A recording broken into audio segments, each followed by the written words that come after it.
Гэта сёння многім падаецца, што ў Александра Лукашэнкі няма канкурэнтаў на палітычным полі Беларусі. Усё іначай было ў 90-е, калі дэпутаты Верхоўнага Савету размаўлялі з прэзідэнтам на роўных. Але з кожным годам у краіне заставалася ўсё менш канкурэнтаў прэзідэнта. У 96-м быў разагнаны бунтарскі парламент. Потым пачалі з'язджаць актыўныя апазіцыянеры. І ўрэшце, пры загадкавых абставінах, адзін за адным сталі паміраць ці знікаць найбольш яскравыя палітыкі. Апошняй кропкай стала 16 верасня 1999 года, калі знік Віктор Ганчар. Гэты чалавек рыхтаваў дакументы, якія даказвалі, што Александр Лукашенко знаходзіцца ва ўладзе незаконна. Да абнародавання дакументаў заставалася 3 дні.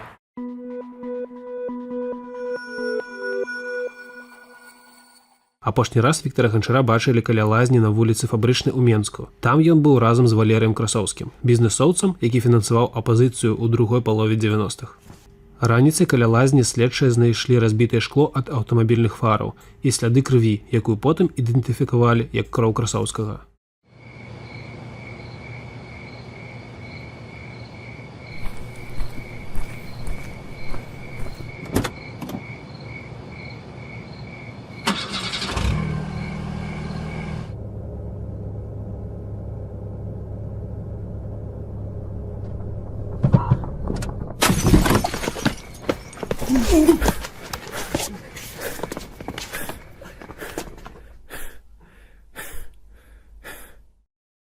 Ганчар і Лукашенко пачыналі ўзыходжанне ў палітыку незалежнай Беларусі разам. І пасля першых выбараў Лукашенко зрабіў свайго паплечніка віцэ-прэм'ерам. Але Ганчар, не згодны з прэзідэнцкай палітыкай, неўзабаве пачаў крытыкаваць Лукашенко.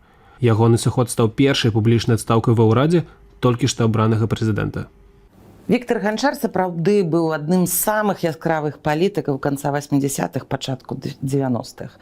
Ён быў прыгожы, абаяльны, разумны. Ён быў з харызмай, што такі талент, які трэба мець, з якім трэба нарадзіцца. Лукашенко заўсёды вельмі так баязліва ставіўся і ставіцца да людзей, якія яскравыя самі па сабе, якія маюць амбіцыі, а не проста схіляюць галаву, якія разумныя, за якімі ідуць людзі, якіх слухаюць людзі, якія маюць нейкі аўтарытэт.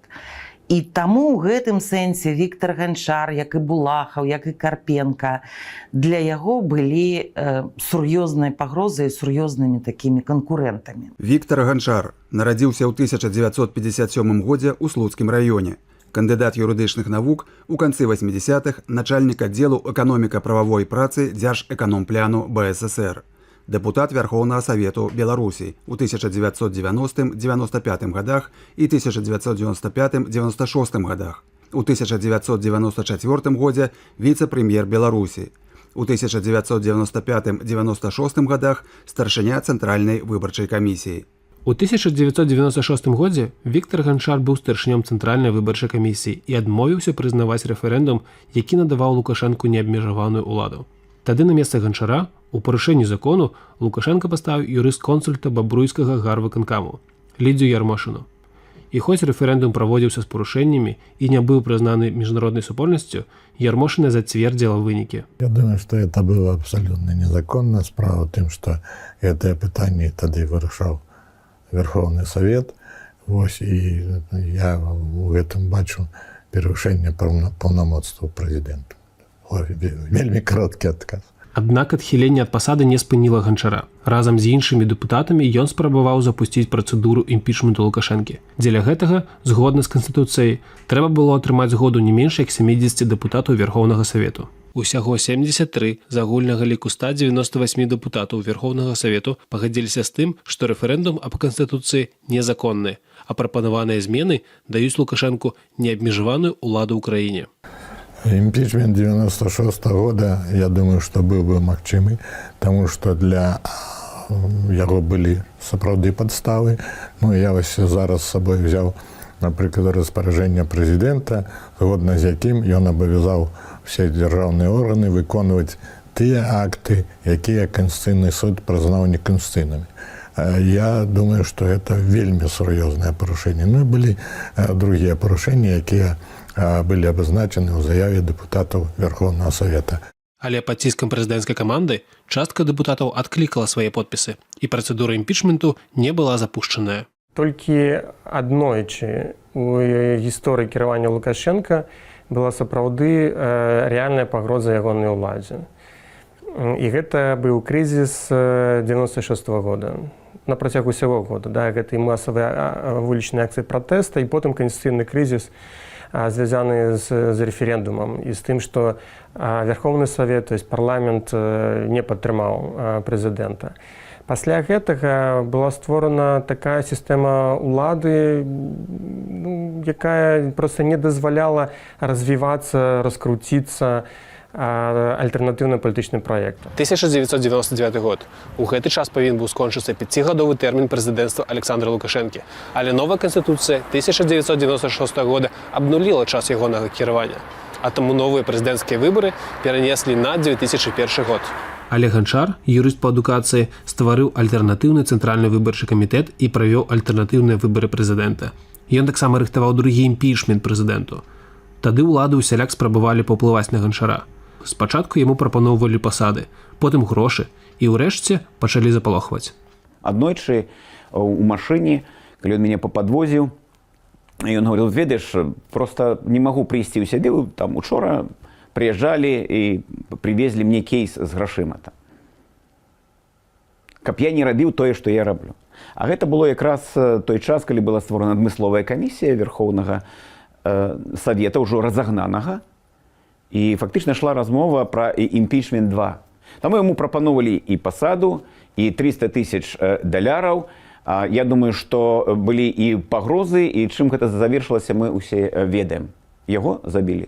Ну, приходится идти на крайние меры, вплоть до жертвенности и жертв своим здоровьем. Увы, такие в Беларуси политические реалии. Самае сур'ёзнае, як мне падаецца, і што потым пасля знікнення Ганчара проста ніколі не паўтарылася і ніколі ў публічную прастору не ўсплывала, гэта ідэя Ганчара засудзіць Лукашэнку за узурпацыю ўлады і незаконнае захаванне ўлады. Гэта крымінальныя артыкулы ў шэрагу краінаў свету. Вось гэтае пытанне вывучаў Віктор Ганчар. І, як мне падаецца, калі б было развіццё нейкае ў гэтай ідэі, то сітуацыя ў Беларусі магла быць іншай. І вось, мне падаецца, гэта самы сур'ёзны праект, які выношваў Ганчар, і падчас якога ён, падчас вось гэтай ідэі абмеркавання, вывучэння з дыпламатамі, з юрыстамі, вось ён і знік.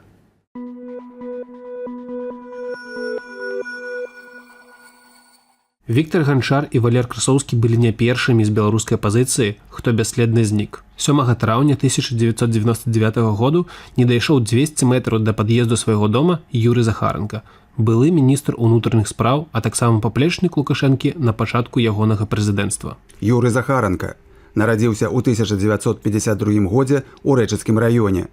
До 1992 намеснік начальніка міжрэгіянальнага ўпраўлення па барацьбе з арганізаванай злачыннасцю Міністэрства ўнутраных спраў СССР.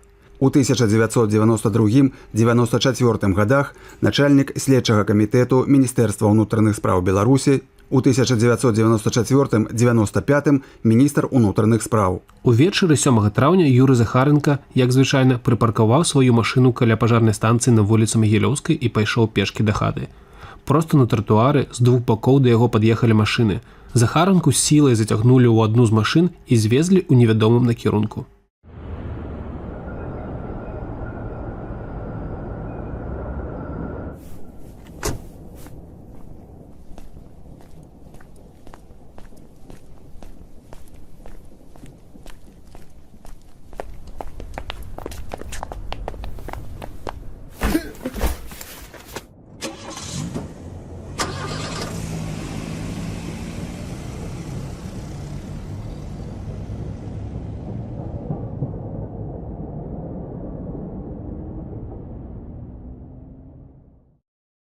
У ліпені 1994 году Лукашенко прызначыў Захаранку міністрам унутраных спраў, А праз 1,5 года прэзідэнт звольніў генерала міліцыі з паніжэннем у званні.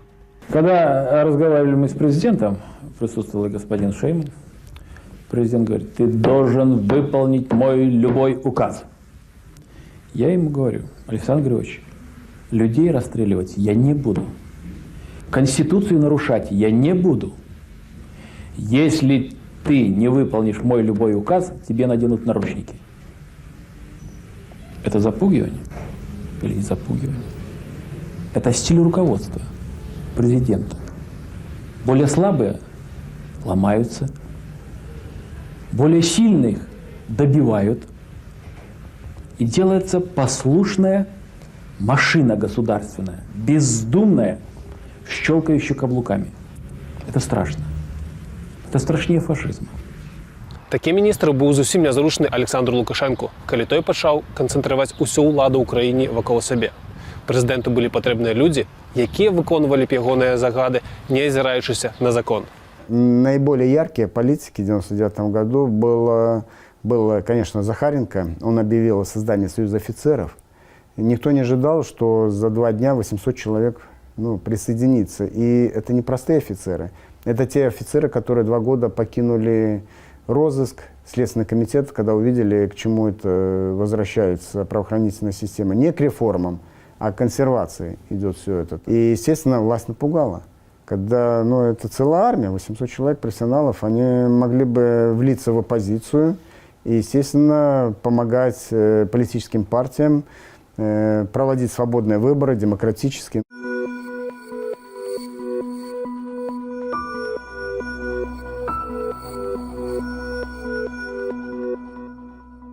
Ведаеце, як у савецкія часы знішчалі інтэлігенцыю нацыянальную, каб не было гэтай нацыянальнай ідэі, так у Беларусі атрымалася, што зніклі асобы, якія былі такімі рухавікамі ідэі незалежнай і дэмакратычнай Беларусі з альтэрнатыўнымі меркаваннямі, праціўнікі аўтарытарызма, аднаўладдзя. Сям'я Захаренкі наўпрост абвінавачвала Александра Лукашэнку ў знікненні былога міністра ўнутраных спраў. У газеце ён пісаў так: «Мама, случай пагіну толькі от него, значит, от Лукашэнкі». Так ён і пісаў, і дома так гаварыў. Но я ж никогда не думала, что то ён де-то пропадзе.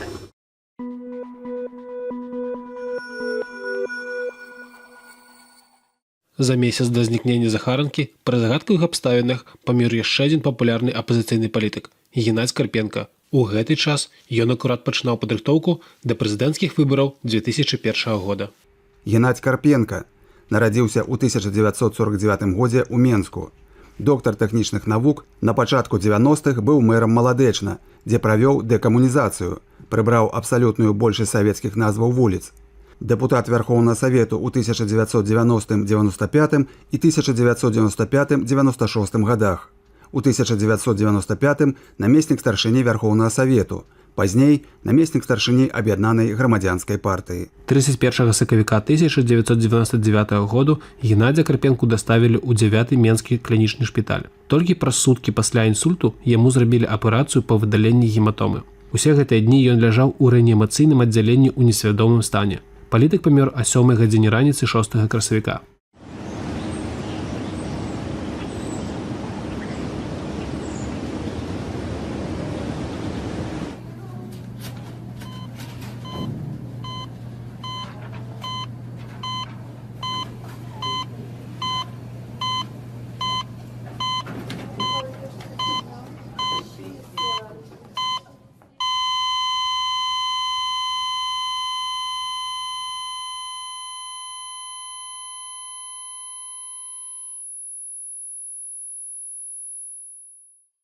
Карпенка, як чалавек, які меў і прэзідэнцкія амбіцыі і мог вылучыцца ў прэзідэнты на наступных выбарах, меў вялікія шансы. Таму ён быў такім чалавекам, якога, напэўна, Лукашенко лічыў для сябе небяспечным. Карпенка быў вельмі моцным чалавекам і фізічна, і маральна, і Лукашенко яго пабойваўся. Карпенка часам расказваў, як ён там з ім абыходзіўся, калі той штосьці не тое рабіў. Ён яго вельмі хутка затыкаў. Ну, у розных размовах, калі той пачынаў, ён же любіць гаварыць шмат словаў, Карпенка вельмі коротка мог ахарактарызаваць сітуацыю, нейкія пазіцыі і так далей, ды так, што пасля ўжо нічога не скажаш. Дзіўнае знікненне сваіх апанентаў Лукашенка тады спісаў на невядомых бандытаў. Прынамсі так ён патлумачыў справу Ганчара і Красоўскага. Нібыта яны бралі ў крымінальнікаў грошы на правядзенне альтэрнатыўных выбараў. Але людзі з акружэння Лукашэнкі казалі пра адваротнае. У інтэрв'ю газеце «Дзень» першы кіраўнік спраў прэзідэнта Іван Цеценкоў расказаў пра датычнасць уладаў да знікнення палітыкаў. Па той інфармацыі, якой я валодаю, дачыненне кіраўніцтва Беларусі да іх знікнення відавочнае. А што тычыцца следчых, якія пралілі святло на гэтую справу, магу сказаць адназначна, гэта вялікія патрыёты Беларусі, вельмі мужныя і сумленныя людзі. Вы думаеце, што гэта праўда? Упэўнены, што так. Следчыя патрыёты, пра якіх казаў Іван Цеценкоў, гэта супрацоўнікі пракуратуры, якія ў 2001 годзе заявілі пра створаны ўладамі эскадрон смерці. Дмітрый Петрушкевіч і Олег Случак расследавалі серыю знікненняў палітыкаў. Следства выйшла на Юрыя Сівакова, які ў 1999 годзе быў міністрам унутраных спраў. Ён стварыў групу сілавікоў, якія нібыта займаліся забойствамі. Паводле следчых, загады на кожнае забойства ім аддаваў старшыня Рады бяспекі Віктор Шейман. Іхныя словы пацвярджае сакрэтны рапарт генерала Мікалая Лапаціка, начальніка крымінальнай міліцыі Міністэрства ўнутраных спраў. У 2000 годзе ён напісаў пра гэтае расследаванне новаму міністру ўнутраных спраў Уладзіміру Навумову. Шейман ВУ даў даручэнне Паўлічэнку фізычна знішчыць былога міністра ўнутраных спраў Захарынку ЮМ. 16 верасня 1999 году Паўлічэнка правёў акцыю захопу і знішчэння Ганчара ВІ Красоўска АС. Месца пахавання трупаў Захарынкі ЮМ, Ганчара ВІ Красоўска АС, спецучастак апошніх магіл на паўночных могілках. З падачы КДБ і пры падтрымцы генеральнай пракуратуры ў 2000 годзе затрымалі меркаванага кіраўніка эскадрону смерці, спецназаўца Дмітрыя Паўлічэнку. Але ў неўзабаве пасля пачатку допытаў Лукашенка звальняе старшыню КДБ і генеральнага пракурора. Новым пракурорам краіны стаў сам Віктор Шейман. Пад ягоным кіраўніцтвам амаль за 20 год справа не прасунулася ні на крок. Доказательств достаточно много. Я знаю, по разным, как говорится, сеточкам сложено в архивах. И мы можем только предполагать, что более 50 человек было задействовано в раскрытии за все это время данного преступления. Когда я учился еще на юрфаке, у нас криминалистику преподавали, и наш уважаемый преподаватель Костров говорил, что нету нераскрытых преступлений, нету идеальных преступлений. Всегда будут следы, всегда будут косвенные следы. И всегда, рано или поздно, любое преступление раскрывается. Или это не хотят раскрыть заинтересованные лица, так, или непрофессионализм. Поэтому в данном деле я считаю, что на первоначальном этапе по делу и Захаренко, и Гончара, и Завадского работали профессионалы высокого уровня. Все они знали, просто не дали им довести дело до конца. У 2000 годзе да справы эскадрона смерці далучылася знікненне апаратара Дмітрыя Завадскага. Ні ягонага цела, ні целаў Захарынкі, Ганчара і Красоўскага так ніколі і не знайшлі. Але дагэтуль ёсць людзі, якія чакаюць аднаўлення следства. Сярод іх палкоўнік міліцыі Олег Алкаеў, які да 2001 году ўзначальваў Менскае СІЗА нумар 1 і адказваў за выкананне смяротных прысудаў. Ён упэўнены, што ўсе зніклыя палітыкі былі забітыя расстрэльным пісталетам, тым самым, якім забівалі і асуджаных да смяротнага пакарання крымінальнікаў у ягоным СІЗА нумар 1. Гэты пісталет па просьбе міністра ўнутраных спраў ён выдаваў акурат у тыя дні, калі знікалі палітыкі. Я хочу сказать, что в своей следственной практике я расследовал около 50 уголовных дел, связанных с убийством, захватом заложников у нас было, против сотрудников милиции были такие преступления, да. Но я не помню, чтобы так настолько было организовано, все так структурировано было это все сделано, да, быстро, молниеносно, вот, произведен такой захват. Ну, я говорю, у бандитов все проще это было. Или сразу стрельба, или поджигали, или взрывали машину. Ну, то есть там долго не делали такие вот сложные такие захваты, да, это...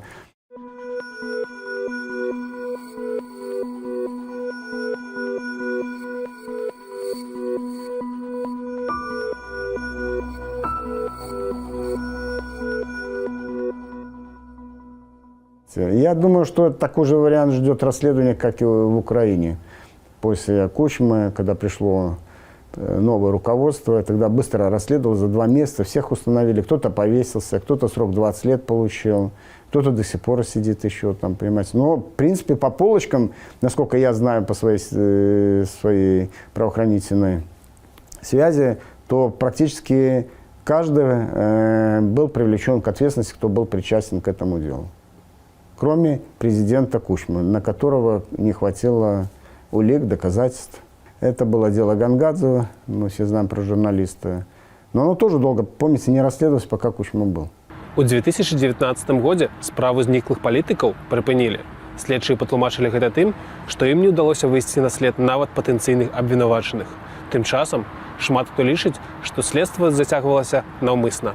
У гэтым сэнсе знікнення палітыкаў, смерці некаторых палітыкаў, яны спрацавалі на ўмацаванне ўлады, на тое, што Лукашенко пачаў адчуваць такую уседазволенасць.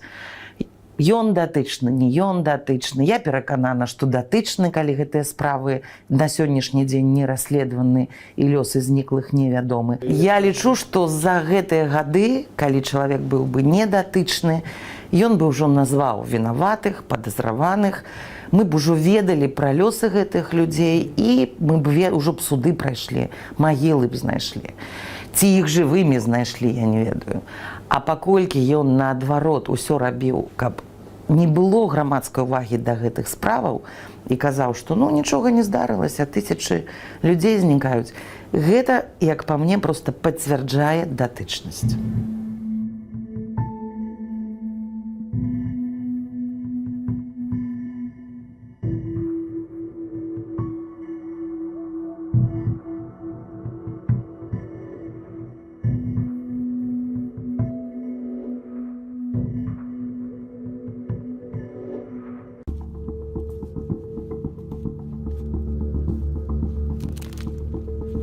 А здесь где-то метрах 50 была выкопана яма, заготовленная уже обувь. Вместе с ним была брошена в яму.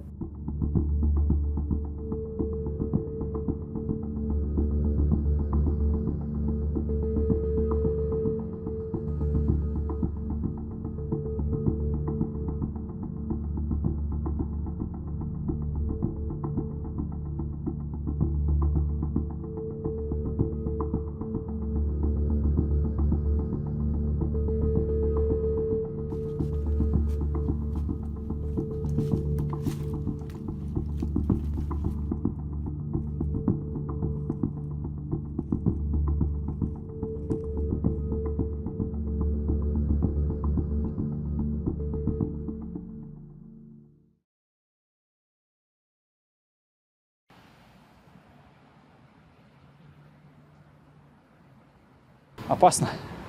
Очень. Ну, сами понимаете, политика дело грязное. В курсе всего, скажем, но публично что-то, или, допустим, даже в таких интервью, свое мнение к этому я не выскажу, только на кухне.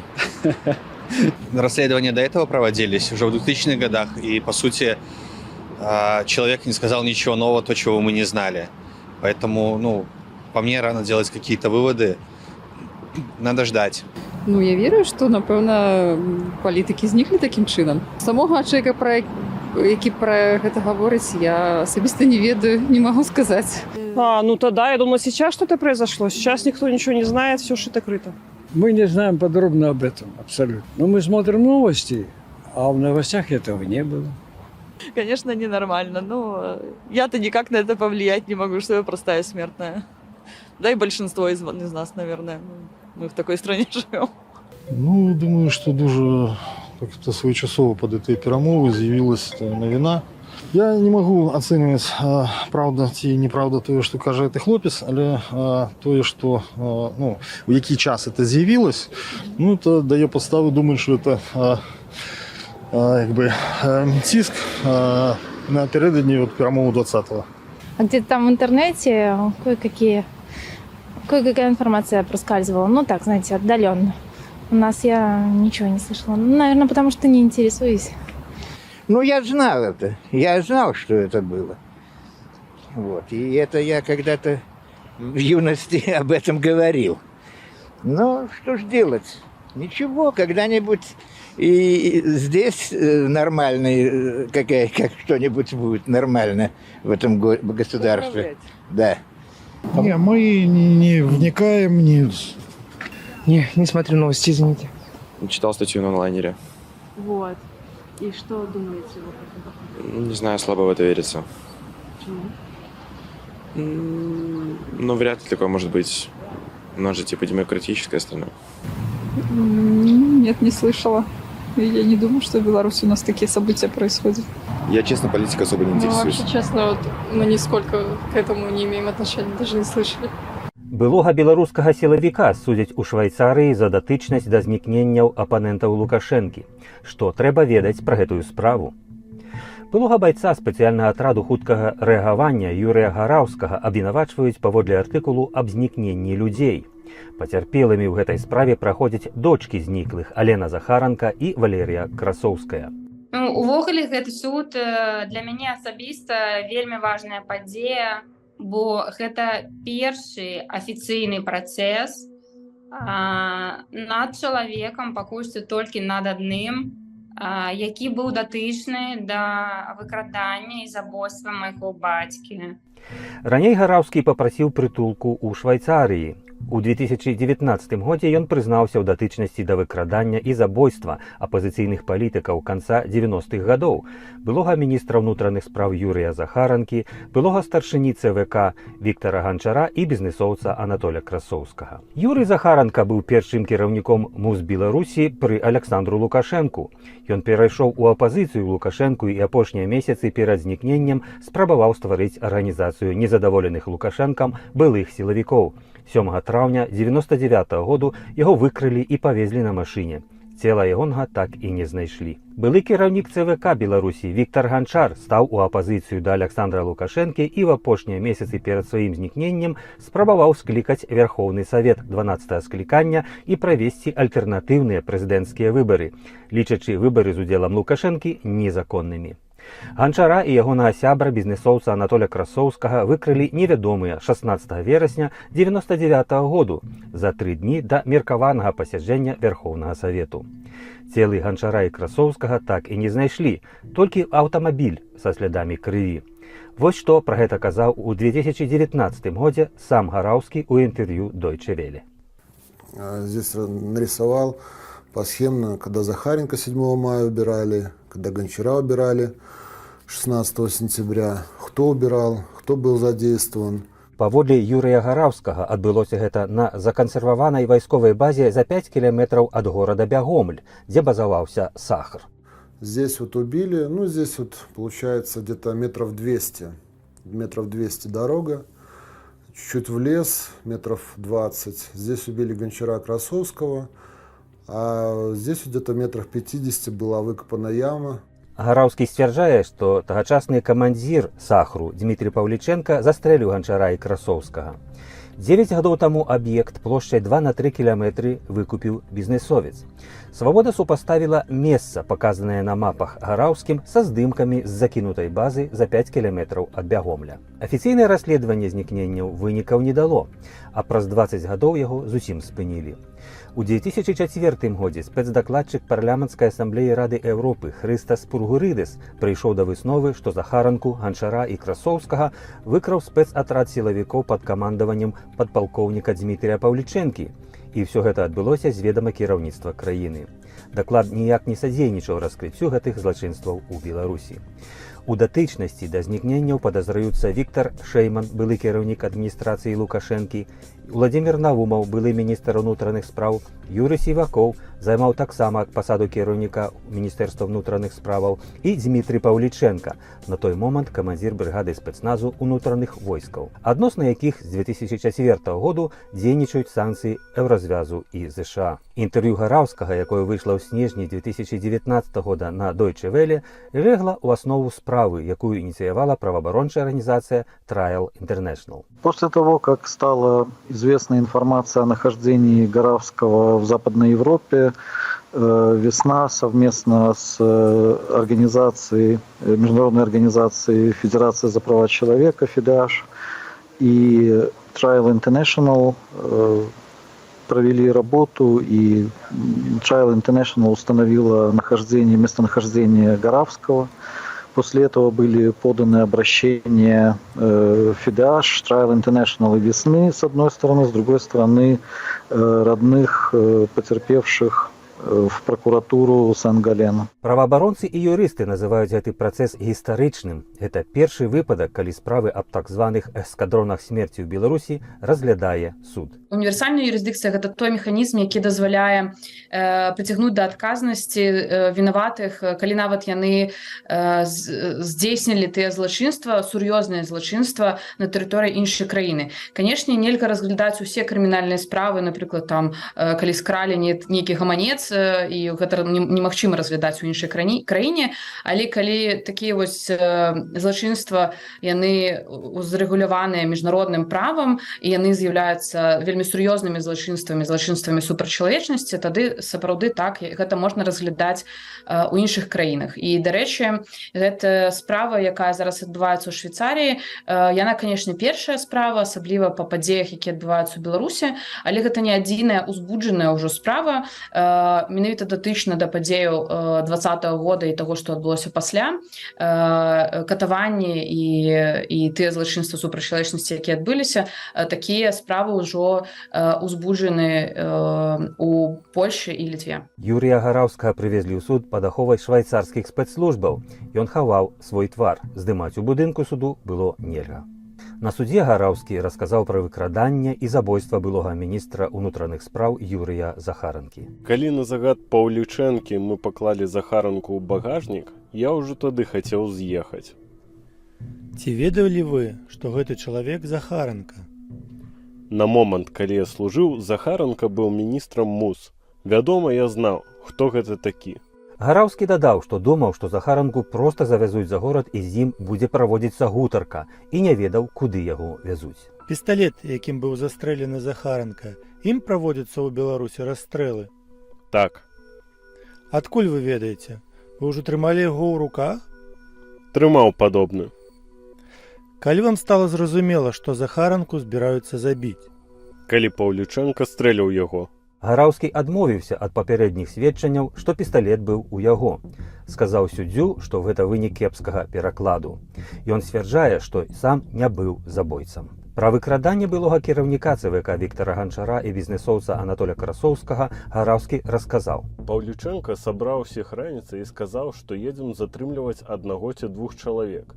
Запытаўся, усе гатовыя? Мы адказалі, так. Мы пад'ехалі да сауны, сядзелі ў дзвюх машынах. Я і Панкоў дасталі з машыны Ганчара, паклалі на зямлю. Пры разбіцці шкла я ўжо асэнсоўваў всю цяжкасць злачынства. Я спецыяльна разбіў яму Ганчару нос, каб пайшла кроў. Будзько і Барадач затрымалі Красоўскага. Мы паехалі ў бок Бегамлі. Па дарозе, калі мы выехалі на кальцавую, мы спыніліся на паркоўцы. Паўлічэнка выйшаў з машыны. Праз 5 хвілін падышоў і зазірнуў машыну іншы мужчына. Ён загадаў, падыміце галовы. І я пачуў адказ гэтага мужчыны. Так, гэта ён. Паўлічэнка сеў у машыну, і мы паехалі ў Бягомель.